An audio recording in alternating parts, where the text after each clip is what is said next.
1970-এর নির্বাচনের পরে পাকিস্তানিরা যদি শেখ মুজিবকে রাষ্ট্রীয় ক্ষমতা দিয়ে দিত, তাহলে বাংলাদেশ সৃষ্টি হতো না, মুক্তিযুদ্ধ হতো।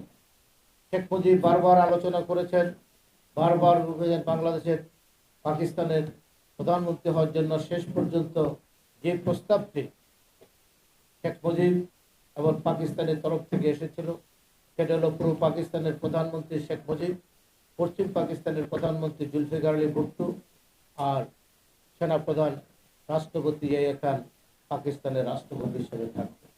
এই আলোচনা যখন ভেঙে গেল, তখন আওয়ামী লীগ 25 তারিখ প্রেস রিলিজ দিলেন। আপনারা যদি পত্রিকাগুলো বাইর করেন, সাংবাদিক ভাইরা দেখবেন 26 তারিখ এবং 27 তারিখ সারা বাংলাদেশে আওয়ামী লীগ হরতাল ডেকেছে।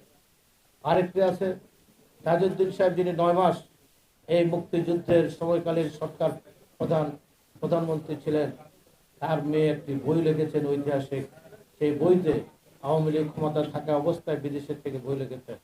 উনি লিখেছেন, আমার বাবা একটি ট্যাপ রেকর্ডার নিয়ে গেছিলেন, একটি মুক্তিযুদ্ধের প্রোক্লামেশন লিখে বলেছেন যে বঙ্গবন্ধু আপনি এই স্বাধীনতার ঘোষণাটা দিয়ে যান, তাহলে বাংলাদেশে মুক্তিযুদ্ধ হবে, আমরা বাঁচতে পারবো। উনি জোর করে ধমক দিয়ে তাজউদ্দিনকে বলেছেন, আমাকে কি তোরা ফাঁসির কাছে ঝুলাতে চাস? উনি মুক্তিযুদ্ধের ঘোষণা দেন নাই। উনি পিনপিনে পাজামা পাঞ্জাবি পরে এবং ওনার পাইপ মোড তাবাকুতে যে পাইপ উনি টানতেন, এটি টানতে টানতে উনি পোট্রা পাল্টে নিয়ে বসেছিলেন। কখন পাকিস্তান সেনাবাহিনী এসে ওনাকে নিয়ে গেল।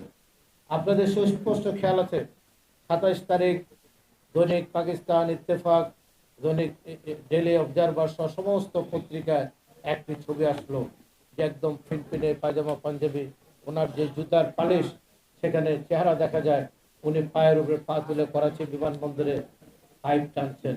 এই ছবিটি দেখে মনে হয় না ওনাকে গ্রেফতার করেছেন, উনি আত্মসমর্পণ করেছেন।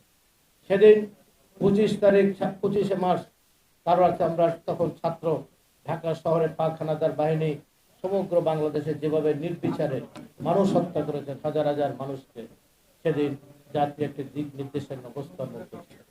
সেদিন যারা বাংলাদেশের মানুষকে স্বাধীনতার স্বপ্ন দেখালেন, তারা কোনো দিক নির্দেশনা দেন নাই। তাদের শীর্ষ নেতা আত্মসমর্পণ করেছেন, অন্য নেতারা আত্মগোপন করেছেন। 25 তারিখ মধ্যরাত্রির পরে 26 তারিখ আসলো।